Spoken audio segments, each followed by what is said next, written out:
Welcome to Church. I'm Marshall Fant, the Director of Church Consulting and Strategic Planning for Gospel Fellowship Association Missions. My purpose is to encourage pastors and church leaders as you refocus, renew, and revitalize your churches. We've established this podcast to offer practical tips and suggestions as you equip disciples to make disciples.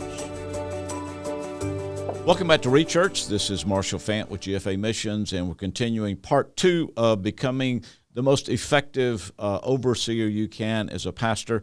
So this is talking about applications, apps on your phone, your tablet, your computer, whatever makes you the most effective pastor you can be. We all have 24 hours a day, and we need to be as effective as we can. And as I did with the first podcast, so this podcast was a listener requested this, and his quote was, "Ministry is a grind. Can you interview some men that can help us maybe make the grind, we be more effective during the grind?" So Taigen, introduce yourself to everyone again, please. My name is Taigen Joos. I am pastor of Heritage Baptist Church in Dover, New Hampshire. I've been here for just about 14 years. And again, so this is a generational podcast. So Taigen is representing our middle generation. So Taigen, tell our listeners and watchers how old you are. I am 47 years old. Great. All right. Joe, introduce yourself to everybody. Joe Fant, Senior Pastor of Community Baptist Church here in South Bend, Indiana, and been here about 3.5 years. And this is my first pastorate. I was youth pastor for several years before that, but this is the first senior pastorate, and I am 34. Okay. Now, again, if Joe could turn his camera, he is ministering in South Bend, Indiana. I think you could see it just above his shoulder. Part of his mission there is to represent Clemson in South Bend. Right. So you can see Dabo sent him a hat and a football, and that's right. And the $2 bill tradition, when Clemson played Notre Dame up here, and Notre Dame got a connection, beat us pretty bad that night. So Notre Dame's about 10 minutes up the road, and Coach Dabo sent me the hat signed and the football from the team, and the $2 bill as a representation of saying anybody in Notre Dame territory who cheers for Clemson needs to have a something on their shelf. That's good. So. That's good. Well, that's all right. And then I'm the old guy. I'm 66, so I'm bringing in perspective from the older generation on how apps can make us, or technology, or as Joe said in our first podcast, sometimes the lack of technology makes us more effective. So whatever it takes. And so, again, we just want to continue this conversation. So, Taigen, I think I'm back to you. What would be the next or one of your favorite apps or lack of app that make you most effective to get through the grind of the ministry? One thing that our church just implemented maybe about a year ago, started with our deacons.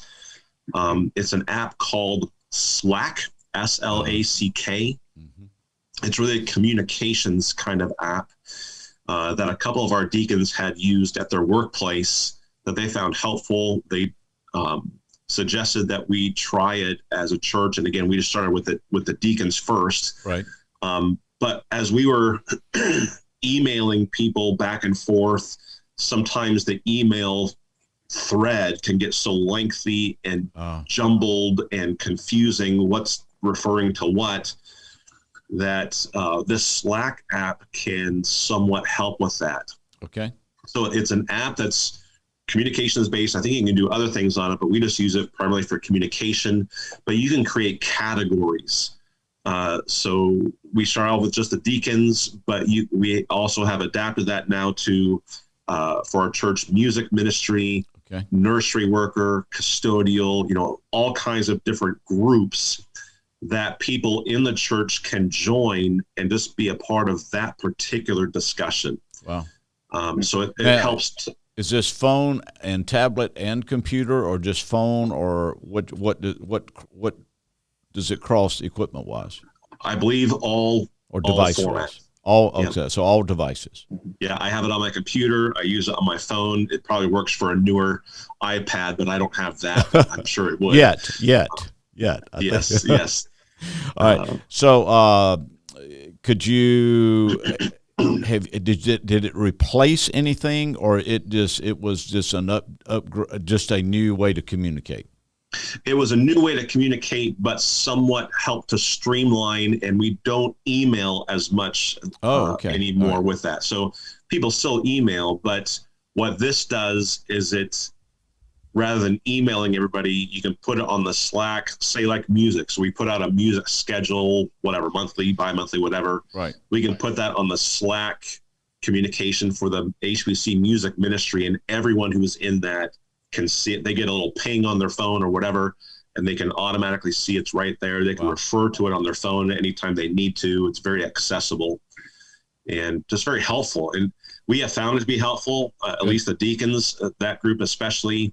I think other people are starting to come online with it. Again, it's fairly new for us, but I think it's been very effective and very helpful just in the communications aspect of things at the church. That's great. So that's Slack, right? SLACK. Correct. Great. Wonderful. All right, Joe, what's your next app or lack of app? Yeah, so I have one personal and one that we use for the church. So we have one of my goals was to figure out a way to put everything in for our staff, everything in the same place. And Slack does really well for communication. We've tried that; didn't really work for our staff. We tried that, and we probably didn't commit to it for long enough. Right. But so what I do, we have an app that is super inexpensive that we kind of discovered by accident. It's called Instant Church Directory. Yeah. And what it is, it's a church directory for your church. That's a smartphone app that has all their information on it, and they can upload their own pictures. They can basically take a selfie of their family right there and upload it, because we were trying to figure out, one of the things we had to do when we got here was to redo the church directory. And we went through all these different ways to do it, and the cost of having a directory company come and set up pictures, a printed directory. A printed directory, but they would also have an app, because most everybody now has a smartphone. And so if you're going to go visit somebody or call somebody or text somebody, you'd have to open up the paper directory, find the number, put it into your phone. But here you just click and copy it or click and text. Okay. And it's very inexpensive for a church. I mean, I think it's something like even $10 a year or something for a church to use, and has been a real blessing. We're in the middle of a migration to go to Shelby, which would be kind of a church management software, which would offer that. But in the middle of that, this Instant Church Directory has been huge. Okay. Yeah, it also can act as a prayer list for me. So I can go through and I can see the list of everybody and pray through. You can print out, Heather can go in, our church secretary can go in and can print out a whole printed church directory as well based off that app.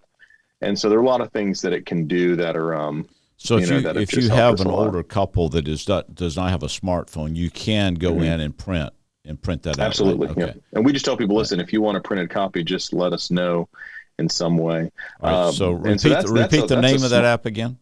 It's called Instant Church Directory. Okay. It's yellow. It's got a little vector of a church on the front. So it's simple. And it's not really it's just a connection app for us. Yeah, you can't text through it. You can't call through it, anything like that. But it's kind of a platform for information. And so on the other side, one thing that I've done is I haven't really found an app to do this, but Google, we use a Google Sheet that we just call it our ministry spreadsheet, and it has all of our information on it. So it has everything from my preaching schedule, morning preaching, evening, our schedule for we introduce a new hymn of the month every month at our church, a modern hymn. And so it's got all of our hymn of the month schedules. It's got special music, everything in this one Google Sheet with different tabs, so that if I need any information, it's got our deacon care teams, it's got all of our church directory on there, it's got everything. Right, so who's administering that? So administrating it is me and the church secretary. We can get access, and then all of our staff can view it, who have, like, in other words, Ben, who does the scheduling of the special music and the scheduling of the hymns, he has access to it. Anybody who's going to be on the preaching schedule, as we rotate through some men in our church to develop preaching skills, they can access it. I'll print it out in certain aspects, but really it's a brain for me and for our leadership staff to use to put all the information there. So if he wants to see my preaching theme, you can go and you can see the passage I'll be preaching, the expositional theme there. It's just kind of a database system that we use that has really, it's super simple. It's not complicated, And I've been using it for about a year and a half now, and it's just been a huge blessing. For all of us to kind of as a center for our information. So it's called a Google document. Was that what it's it a Google was? Sheet? Google so it's an Sheet. Excel spreadsheet. It's okay. an Excel spreadsheet Google version. All right. And the reason is because we use Google for all of our email addresses and everything. Okay. And so we use Google for education for a Christian school here. And so the Google system network works really well, and the Google Sheet, everybody can have access to it. That we want and share it across platforms. You can get access to it on your phone, on your tablet, on your computer, anywhere you like. And so that really has been a. But obviously, you have pastoral staff as well as church. I mean, as well as school. Yep. So you're balancing both of those with through that. Yeah. So pastoral staff, and then church staff, and then teachers, and then administration staff at the school as well. Yeah. Good. Taigen, you got any follow-up you want to say on that? I'm sorry, Joe, did I cut you off? No. I've got one more app. We'll talk about it later. Okay. Taigen, did you want to comment? Is there a way y'all communicate with your here I am saying y'all to someone from New England, okay? Is there any way with your deacons, is there a common anything in the cloud y'all use together or not? No, not really. Just the Slack is our primary form of communication, updating with documents and schedules and stuff like that. Okay, good. Okay, I think I'm a one man staff. Well, that's what I'm saying. Yeah. So Joe, but in Slack covers that. Mm-hmm. Yeah. Okay. So that's what I'm saying. I mean, so the other reason Taigen is sole pastoral staff, where Joe has other staff and a school. And again, so that was the reason I wanted a mix here, so everybody could get different ways. I'm going to mention one other app, and I'm going to tell you how I use it, and then we'll go back to Taigen. Again, I had to think, like, say, my first one, I thought a day timer. So those in my age bracket, I want you to think of ring binders. Okay, so I love ring binders. I love the indexes for ring binders. There you go. So everything, I love ring binders. Okay, so how do you handle it electronically? I love the Microsoft version called OneNote, and it's set up like a ring binder, and it has tabs, and then it has pages. So if you're my age and you can operate a ring binder, you can operate OneNote. And what I like about it is if I'm taking notes by hand, I have like on a legal pad, I then can scan it to a PDF and drop the PDF in as a sheet. So I think it allows both copy and pasting of emails or anybody I'm corresponding with, or again, in my world, I'm doing church consulting. So any church, I can have a church, I can have the pages I'm dealing with them in, and I just can drop it all in there, and it's on my tablet, or I don't use it much on my phone, but mainly my tablet or my computer, and it is a lifesaver. And even with counseling, I can create a tab for a family, and then I can do different pages for different counseling. So any counseling, in the past, I was scared I was going to lose my files, so then I could scan them in, and I have them electronically stored in the cloud. So if anything happens, I feel like I'm covered. So again, in my world, OneNote, think ring binder, and tablets and computers. Okay, Taigen, back to you. So let's go one more round, and we'll go from there. Can this be a non-ministry related one? Is that okay? Oh, yeah, hobby, fun. That was the other thing I asked. Something you enjoy, sure. One thing, I'm a very musical person. My family enjoys good music, and one thing that I use frequently, both at home and here in the office, just as kind of a background study music, is an app called Classic FM. It's actually the classical station based out of London. And we really like it. Maybe it's just because it's the British accent that we like too. But something like that, it's calming, it's enjoyable, it's relaxing, easy to study behind. And I would recommend stuff like that for guys, whether it's Christian or classical or whatever. But it's nice to have something in the background just to help. All right, so when you're playing that at home, are you playing it through your phone? Do you have speakers hooked up to it? How were you applying that app through your home? Yep, at home it's either. So it could be just our phone, and all of us in the family have it, or we also have Bluetooth speakers that will play it through as well. Good. Here at the office, it's primarily, you can do it on your computer, go to the website, but I just normally just play it through my phone. Good. And I think that's important, both at least to, I don't know, I always enjoy having soothing music playing while I'm preparing sermons. Okay. Classic music, I know it gets kind of a bum rap. Not everybody has a taste for it. I would recommend they develop a taste for it, but it really does help the mind think. Good classical music is a cognitive, intellectual, stimulating kind of a thing, and that can be really good for pastors to develop and to help them think as they're preparing their sermons. Good. I'm going to second that. I actually am not a huge classical music fan, but in my reading several years ago about productivity, one of the things they recommended was to listen to classical music because it makes you smarter. Mm-hmm. And I started doing that as I study and as I mind map or when I journal or whatever. And what do you mean mind map? What do you refer to that twice? So help our listeners understand what you're saying there.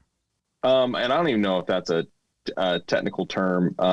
For me, when I'm studying, when I'm preaching a passage, I write down data points and then connect them. And so for me, it's mapping out what my mind is thinking about the passage. So I'll write down all the data points for instance, what's a data right now point? I'm studying the book of Ruth. And so I'll read the entire book and I'll just write down data points. What is a data point? Just key idea? Data point, just anything that comes to mind. So Ruth is in, that brings up Bethlehem and it brings up, Ephrathah and all these things. So I'm writing down all these data points, and then they're in Bethlehem, prophecies of Mike and all this kind of stuff. And then when you have all that information to lay it out in front of me, because again, I do this all by hand. It's probably easier if I did it on the computer, but I lay it all out in front of me. And then I try to put these data points together into a cohesive whole of what the data is telling me. So you listen to classical music while you're doing all this. Yeah, it makes me smarter. I just want to make sure. Kind of bring us back to where we started with. And again, like I said, I don't recommend people doing the way that I do it because it doesn't work for a lot of people. But for me, it works. I've kind of discovered it, and it works. I will tell you one thing that I do recommend, and I'm going to transition now into one more app. So I discovered by accident this email client called Spark, SPARK. Okay. And I use it for all my emails, and it has calendars and stuff in there as well. But it has a feature that I haven't, and maybe other email clients have this, and I just haven't found it. But with Spark, when you press send, there's a little on the bottom left, there's a little countdown timer of 5 seconds with an undo button. Right. That it waits 5 seconds before it actually sends it. And that has saved me many times. Yeah. One time of sending the email to the wrong person, of hitting send and then being able to take it back. And, if you accidentally hit send too early or whatever, you hit undo, it pops back up and you can keep going. Yeah. And that is, I love the way it's set out, the way that it flows anyway, but I've been using this for probably about 5 or 6 years and have really, it's helped me organize my inbox to work through it. And it's helped me in sending emails. It's got all sorts of, you can do templates and all sorts of things and sending emails to people into the church and contacts and everything inside the app. But that one feature, and it's free, the app is free. That one feature in and of itself has helped me a lot. Yes. And so that's a simple app that I use as well. Yeah, and I appreciate that. I think I read the account where Abraham Lincoln would write a letter. Yeah. And if it's a critical letter, he would wait 24 hours and reread it before he send it. My email, I leave it at 10 seconds. I'm not as fast as you are. Yeah. So mine's got a 10-second delay before it's sent. And it's helped. It has because, so, Taigen, you got any comments on emails? Anything on yours end to add to that? No, I'm not that smart, so I just use the regular stuff on my computer. All right. Like I said, I'm not the most techie person in the world, so I'm learning a lot today. All right. Joe, have you got a hobby app you use or anything for fun? Yeah, don't laugh at me, but there's an app called U-Swing that's for golf, and it's a GPS slash scorecards slash all sorts of stuff all built in together. Right. I don't play very often, but when I do, it's really helpful because the yardages are really accurate. And is that on and your then phone? Is it on your phone? Or Yeah, it's on my phone. Yeah, All right. Yeah, it's on my phone. Yeah, it's got every course in the U.S. on it. And is that spelled they've got a free version. YOU or just the letter U? No, it's just the letter U. It's either Swing U or U Swing, one or the other. Okay. But yeah, it's on the App Store, but on my phone. But yeah, that's a silly one. But I don't use. Again, I've distanced myself from technology. I'm off social media. Right. I'm off all of that because I just I found myself trying to shepherd the world versus trying to shepherd my congregation, and it was really dangerous for me. And again, I just found I can't handle it, and so I've gotten off social media. I've gotten off all of that, and it's been very helpful for me. So I don't use technology on a day-to-day basis very much, except for the ones I have to use for. Yeah. And those are the ones you've mentioned. Now, one other thing, and then I'll go back to Taigen for closing comments. Now, I know you are an iPad guy, right? That's your go-to device. Is that right, Joe? Oh, I'm sorry. I thought you were talking Taigen. Yeah. So for me, when I'm in the office, I use my desktop, but anywhere else, I've got I got an iPad, the newest version that has the keyboard with it. And it's been a computer replacement for me, and it's wonderful. I use it for everything that I do with a computer. And then when I'm in the office, I just plug it in. It sits right next to me, and everything automatically syncs over to my desktop. And so I use my desktop at work. Now, what desktop do you sitting at the desk. use? A Mac as well? I have an iMac. Yeah, okay. Just an iMac desktop. So your iMac with your iPad, and you have an iPhone? Yeah, I thought about doing something else because it was a little bit cheaper, but it's just so easy. Yeah. And so, you don't have to think about cross-platform stuff. You don't have to think about syncing issues. You don't have to think about any of that. So I just went with the Mac platform across the board. All right, can we say this? I got other things to worry about. Other than exactly. And especially the same thing with technology. I got other things to worry about than getting the latest app. So again, the whole thing is what makes Taigen Joos, Joe Fant, or whoever the most effective overseer he can be. All right, Taigen. So you don't think about it. Yeah. No, Taigen. So what else would you say? If somebody's battling this in this world, help them. One thing that I have done, this is not really necessarily one app, but it's listening to various podcasts. We all know that the ministry is a grind, and it can be frustrating and discouraging and all kinds of stuff, burdens. I've been reading 2 Corinthians, and Paul talks about the burdens, the anxieties that he has for all the churches. And podcasts have been helpful for me to listen to, and I listened to, about 6 different ones. And of course, Rechurch is number one, right? Rechurch absolutely. Is one, okay. Yeah. Just kidding. Whether it could be even something like sermon audio, where you're just listening to sermons being preached, or you're listening to various guys, but those can be helpful. Even just a newsy podcast. I listened to one of those from a Christian perspective. And all right, so can I ask you a question? So how do you find the balance? Because this is where I battle. So I'm just asking your advice. So if I'm driving, I want the balance of meditating and praying, but at the same time, I got podcasts. So how do you discern, Taigen, when to listen to podcasts and when to just have quietness for meditation and prayer? Is it just what the Spirit is leading, or what you feel like you need at the time, or how do you discern that? Yeah, there have been times where I don't listen to anything, and I need to spend that time praying for something specific. If it's usually something specific, a specific burden, or a situation, I'll spend some time quiet in the car in prayer. But if there's not something like that, I'm usually listening to something. All right, so I think all of us, and Joe, I'll get you to comment on this too. So I don't know but at least with me, I know I have a minute span, and after I go beyond that, whether I'm in tune with a podcast or I'm studying for sermons, I've got a cap. And after we're studying for sermons, to me, it was 90 minutes. After 90 minutes, I've got to go up. I've got to get up, walk around, just to change. And same thing with podcasts. I can concentrate for the reason ours is about 30 minutes. Okay. It's because that's my kind of limit on tuning into podcasts. So, Joe, do you find any caps in there? How do you manage that, or quiet time, or what do you do there?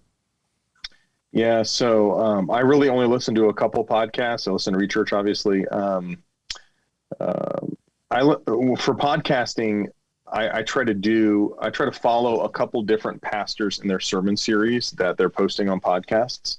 I've tried to identify pastors that I appreciate aspects of their preaching. Yeah. Some are very simple, some are very artistic, whatever it would be, but I appreciate, and so I'm listening specifically for that. And also listening to, I think it's important for us to listen to preaching. So I'm also ingesting the word into my heart as well through that. But I try to do. Can I stop you right there? All right. Yeah. So now you create an internal podcast for your church, right? Yeah, that's correct. Yeah. And how often is that? Good question. Once a month? So what we do is we post all of our sermons on our podcast, and then we do, whenever it comes up, we used to do once a week, and then it still is an additional one about once a week, once every 2 weeks. We're taking a break for the summer, but we do membership interviews. That's what I was going to say. So this is a way to communicate. So you use that to like new members. I've heard some give their testimony. New member interviews. Yep. Okay, so that's another. We also do, if somebody comes in and they're speaking, like a special speaker, a lot of times we do a podcast with them to kind of get their backstory and get their passion for whether it be church planting or whatever it is, missionaries, get a missionary update on the podcast, things like that. Yeah. Okay. All right. Yeah, but I will tell you, if you're thinking about starting a podcast, just recognize that we just say around here, you got to feed the beast. When you create a beast, you got to feed the beast. Yep. So if you say you're going to do something once a week, then you got to feed the beast, you know, and after a while it gets really hard. You know? I was advised when I was pastoring, we will do this for a season, and we will reevaluate. So, that's right. Yeah. You know, always anything you start, we'll do it for a season, and then you're not backed in a corner to do a podcast every week or 2 weeks or whatever. Yeah. So let me just can I mention one thing on going back on what Taigen said and what you guys the question that you asked about enduring the grind. So I got some really good advice many years ago from a carpenter, and he said, whatever you do, learn to enjoy the process. And do what it takes to enjoy the process. And so for me, I try to set things up so that I can enjoy the process of what I'm doing. So if I don't, so for instance, for my sermon prep, I want to make sure that if I'm going to do it by hand, I want to make sure I have a good pen. I actually use a fountain pen to do my handwriting with, and I enjoy writing with that pen. I get good quality paper. It's almost not, it's negligible. It's a negligible expense to get good quality paper that the ink won't bleed through and all this kind of stuff, to actually work through and enjoy the process. And so for what I do on a day-to-day basis, whatever I'm doing consistently every day as part of my routine, I want to do everything I can to enjoy that process that I'm working through. And that has helped so much, because then it takes it from just being a grind to actually looking forward to what I'm doing on a daily basis, and looking forward to the schedule that I have, looking forward to my, to my routine and enjoying that. Yeah, and the reason this podcast, I was talking to Taigen and Joe, was we don't want to be a slave to technology. Like Taigen said so well, he didn't want to be cool just like the young guys. He had to figure out how it fit for him. And so that's what the whole purpose. So how are we going to be the most effective overseer, the way God has wired us? And I think, again, 3 different generations here.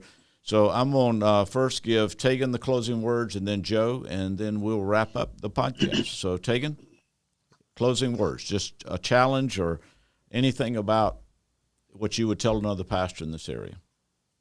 Yeah, I think, like we said before, the ministry has its challenges, we all know, but there are great joys too. Amen. And with whether it's listening to podcasts that can be encouraging to you, listening to preaching that can encourage your heart. You know, like I said, I'm the sole pastor of our church. So for me, I need the encouragement from other pastors, and I often get that through preaching or listening to other pastors and their podcasts, not preaching, but can I say one other thing? So yes, you were in a Zoom meeting I was in not long ago with pastors really not in your area, right? Correct. But you were in that Zoom meeting. Again, you're in New England, and you're the solo pastor. So I want to encourage pastors to use technology, all right, just like you did that day, to tune in to another just time of discussion. So yeah, and we've done that even in New England with other pastors. Yeah. I've done that a few times over the COVID shutdown kind of stuff where we'll just Zoom New Hampshire pastors and talk shop and pray for one another. Amen. That's a great use of technology to help bring encouragement amidst the difficulties and heartache. So technology is a great thing. We all have to live with it. But as long as we don't let it master us, we can be more successful.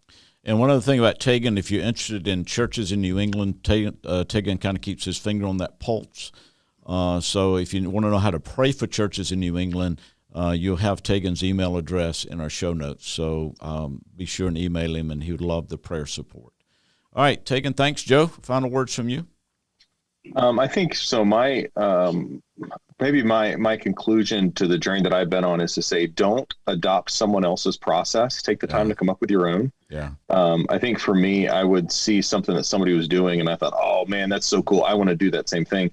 But and sometimes when you adopt your own process, it's not cool. It's not, it's not something you want other people to replicate, but it works for you, and it makes you the most effective. And so for me, that's what I've done. I found that, social media was distracting. And so I got off social media, and trying to keep a to-do list on my computer was distracting for me.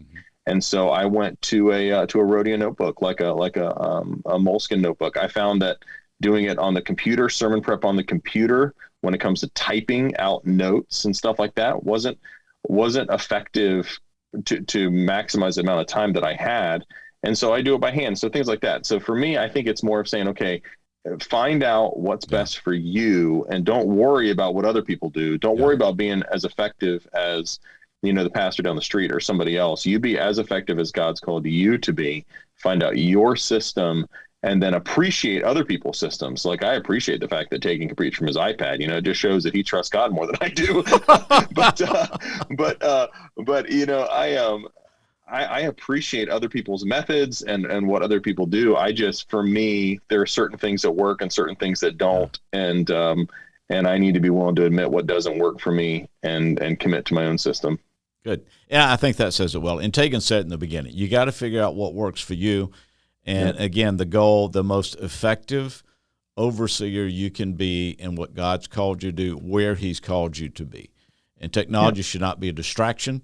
It's got to be something that aids us or allows us to be, again, the most effective under shepherd we can be. Okay, so Taigen Joos, thank you so much. Joe, thanks for participating in this. I really appreciate the generational approach here. And I want to thank GFA Missions for, again, sponsoring this podcast, setting everything up, getting it edited and posting. So appreciate that so much. Men, thank you. And I trust you all have a productive Lord's Day coming up. Thank you. Thank you. You're listening to ReChurch, a podcast of Gospel Fellowship Association Missions. If you would like more information about our ministry or how we may assist you and your church, visit us at gfamissions.org/consulting.